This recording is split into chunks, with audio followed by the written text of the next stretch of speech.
Hello friends, चलिए question number 6 to 10 अभी इस वीडियो के अंदर डिस्कस करेंगे। हम लोग देख रहे हैं मिसलेनियस एक्सरसाइज 4 जिसके अंदर का क्वेश्चन नंबर 1। क्वेश्चन नंबर 6 को सॉल्व करना है अभी।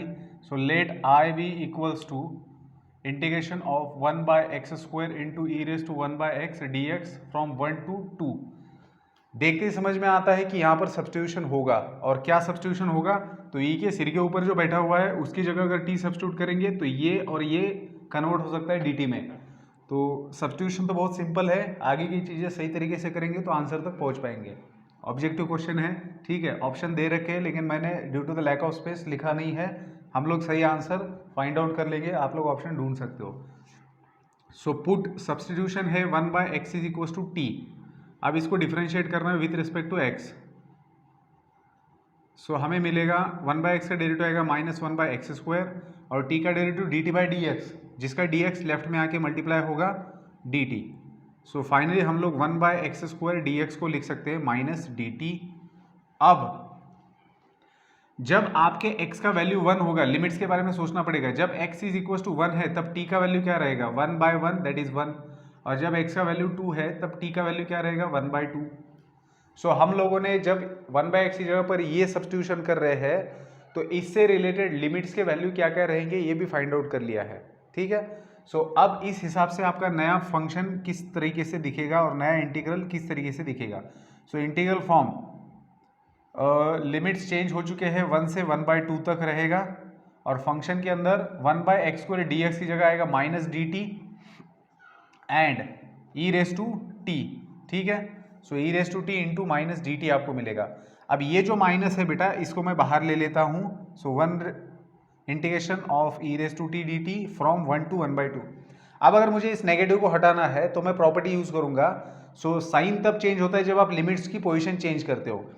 मैं लिमिट्स की पोजीशन चेंज करता हूँ। पहले लोअर लिमिट था 1, अब वो बन जाएगा अपर लिमिट, और जो अपर लिमिट था वो बन जाएगा लोअर लिमिट, और फंक्शन रहेगा एज इट इज, ठीक है। चलिए अब आगे बढ़ा जाए। अब बेटा this I is equals to, अब इसका तो इंटीग्रेशन आसानी से निकल सकता है, that is e raise to t का इंटीग्रेशन आएगा e raise to t, upper limit है 1 और ये है 1/2। जब आप लिमिट सब्स्टिट्यूट करेंगे तो e minus e raise to 1/2 that is आपको मिलेगा ई माइनस रूट ई। तो आप चाहो तो रूट ई को कॉमन निकाल के रूट ई -1 भी लिख सकते हो, ठीक है। तो जो भी ऑप्शन दिया हुआ रहेगा उसको आप चूज कर सकते हो। मतलब आपका आंसर ये आया है, लेकिन ऑप्शन में अगर इस टाइप में दिया है तो ई को रूट ई इंटू रूट ई लिख सकते हो। रूट ई दोनों टर्म्स में से कॉमन आएगा तो बचेगा रूट ई -1, ठीक है। चलिए आगे बढ़ेंगे, क्वेश्चन नंबर 7 को सॉल्व करते हैं।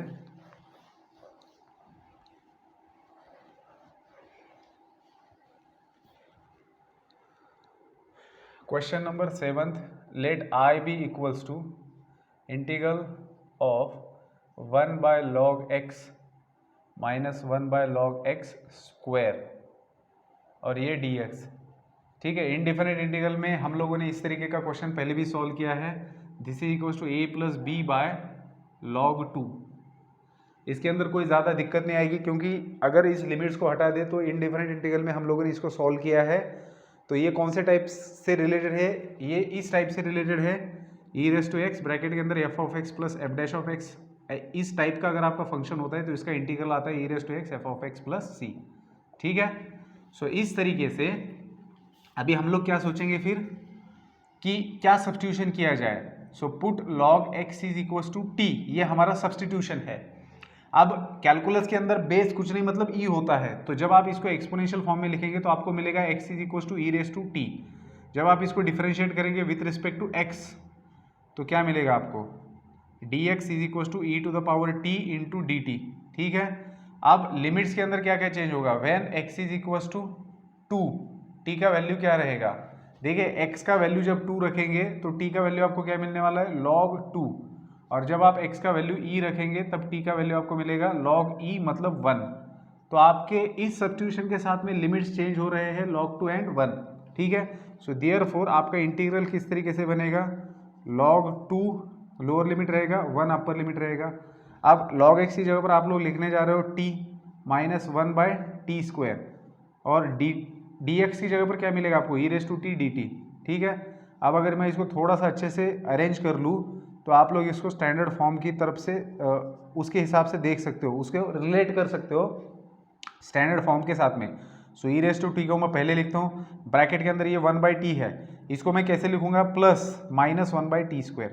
क्यों? क्योंकि मुझे क्लियरली दिखना चाहिए कि अगर ये आपका फंक्शन है तो ये उसका डेरिवेटिव है।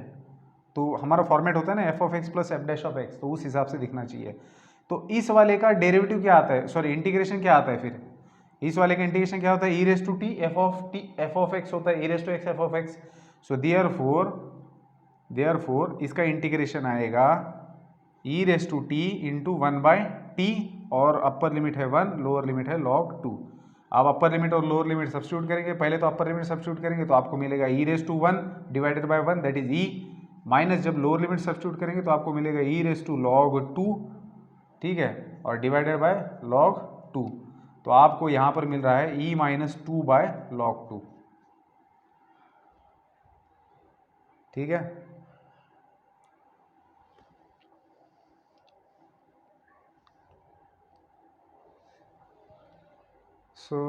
एक बार मैं आंसर, हाँ अच्छा, हमें फाइंड आउट करना था यहाँ पर a एंड b का वैल्यू, ठीक है। ये जो इंटीग्रल है this is equals to a + b/log 2। So this, ये जो हमें मिला है दिस इज इक्वल्स टू, इसको पॉज करके लिख लेंगे आप लोग, ठीक है, मैं हटा देता हूँ अभी।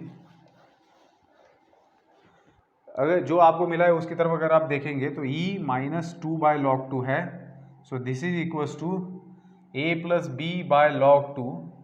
सो दिस इम्प्लाइज आपके पास a का वैल्यू रहेगा e और b का वैल्यू रहेगा -2। तो ऑप्शन में देख लेना a और b का वैल्यू जिस भी ऑप्शन में दिया है ये वाला, तो वो सही ऑप्शन है, ठीक है बेटा। सो इस तरीके से हुआ हमारा क्वेश्चन नंबर 7 सॉल्व। पॉज करके लिख लेंगे आप लोग। मैं आगे बढ़ता हूँ क्वेश्चन नंबर 8 की तरफ।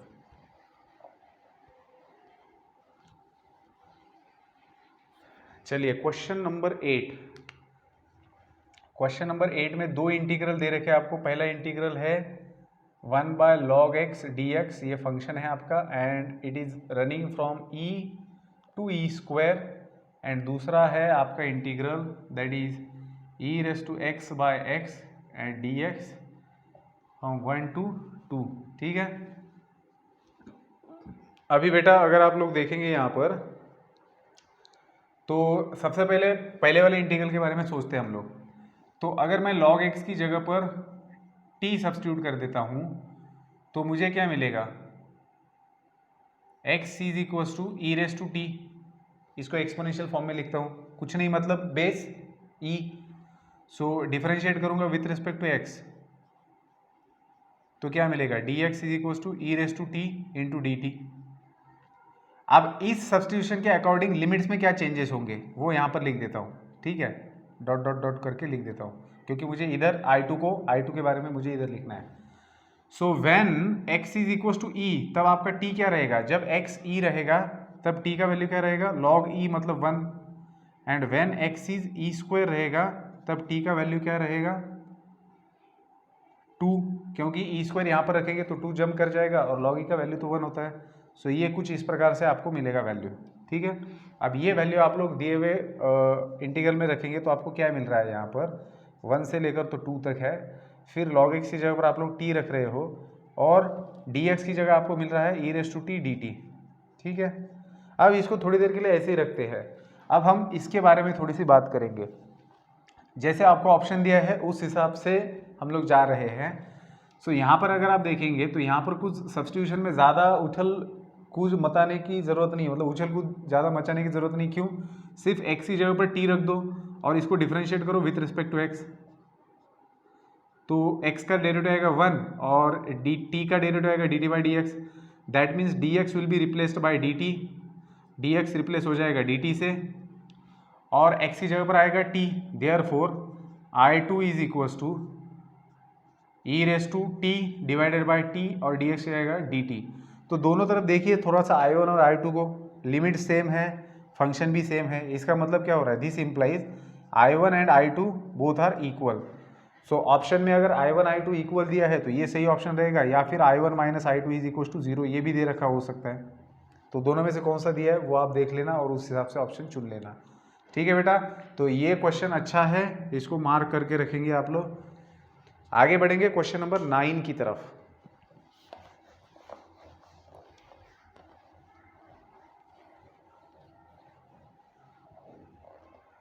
सो क्वेश्चन नंबर 9 के अंदर फंक्शन है आपका 0 to 9 root x divided by root x plus root के अंदर 9 minus x d x. So अगर मैं इसको आई बोलता हूं तो मुझे पता है कि मुझे देखो इस तरीके के इसके अंदर तुरंत रैशनलाइजेशन के बारे में मत सोचना कि आप डिनोमिनेटर को रैशनलाइज कर देंगे। पहले तो देख लेना कि 0 से लेकर तो a तक वाला लिमिट है क्या, ताकि आप लोग यहां पर प्रॉपर्टी यूज कर सके। सो आप इसको लिख सकते हो i is equal to 0 to 9, limits वही रहते हैं। इसको आप लिखेंगे 9 माइनस एक्स, अपर लिमिट में से वेरिएबल को सेपरेट करना है। यहाँ पर आएगा 9 माइनस एक्स प्लस ये रूट के अंदर जो भी है उसको अपर लिमिट में से सब्ट्रैक्ट करना है। सो 9 माइनस एक्स, ठीक है। सो क्या मिल रहा है आपको, 0 से 9 रूट के अंदर 9 minus x divided by root 9 minus x plus ये 9 और 9 कैंसिल हो जाएगा, माइनस माइनस प्लस बन जाएगा तो रूट एक्स। तो अब आप लोग देखना ये पहले वाले आय को और इस वाले आय को, तो ये आपका दिया हुआ आय था, आपने प्रॉपर्टी यूज करके ये सेकंड इक्वेशन ऑब्टेन किया है। तो हम लोग क्या कर सकते हैं, हमें क्या करना है, हमें इसका इंटीग्रल निकालना है, मतलब आय का वैल्यू निकालना है। तो इक्वेशन 1 और 2 को ऐड कर दो। So adding equation 1 and 2, equation 1 plus equation 2 करेंगे तो आई प्लस आई 2i मिलेगा लेफ्ट में, और राइट में लिमिट सेम है, दैट इज 0 to 9, और दोनों का डिनोमिनेटर सेम है तो न्यूमरेटर का एडिशन बन जाएगा और डिनोमिनेटर एक ही बार लेंगे। So root x plus root 9 minus x divided by root x plus root 9 minus x and d x. So बेटा ये कैंसिल हो जाएगा और ये भी कैंसिल हो जाएगा, तो बचा क्या आपके पास 0 से 9 और ये 1 into D x. So this is x from 0 to 9, so answer आएगा आपका 9। सो इधर i इज इक्वल टू आपको मिलेगा 9/2, ठीक है। सो ये हमें फाइंड आउट करना था, तो इसका वैल्यू आ गया 9/2। इस क्वेश्चन के अंदर का last question that is question number 10 देखेंगे अभी, इसको आप पॉज करके लिख सकते हो।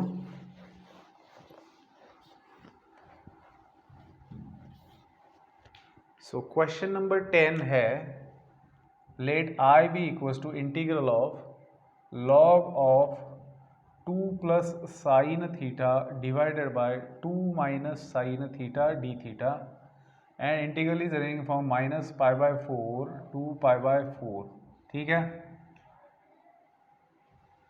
सो नाउ देखिए लिमिट्स को देख के समझ में आता है, एक नेगेटिव है पॉजिटिव है और दोनों सेम से, तो इसका मतलब क्या होता है कि फंक्शन को इवन और ऑड चेक करने की ज़रूरत है। तो इसको क्या करेंगे हम लोग, सबसे पहले तो f of x is equal to लिखेंगे log of 2 plus sine theta. देखो मैं इसको ऐसे लिख देता हूँ सीधा सीधा, log of 2 plus sine theta minus log of 2 minus sine theta. So मैंने एक स्टेप अवॉइड कर दिया है, ये आपका दिया हुआ फंक्शन है उसको फिर से नहीं लिखा, सीधा सीधा क्या लिखा, ये आपका दिया हुआ फंक्शन है तो लॉग ऑफ m/n का फॉर्मूला यूज किया, that is log m minus log n, ठीक है। अब मुझे चेक करना है कि ये फंक्शन जो है, सॉरी एफ ऑफ थीटा आएगा यहाँ पर क्योंकि वेरिएबल आपका थीटा है। सो अब ये जो आपका फंक्शन है ये इवन है कि ऑड है, तो हम लोग क्या करते हैं, सिंपली जो भी वेरिएबल है वहाँ पर नेगेटिव रख देते हैं। So f of minus theta, so log of 2 plus sine of minus theta minus log of 2 minus sine of minus theta, ठीक है।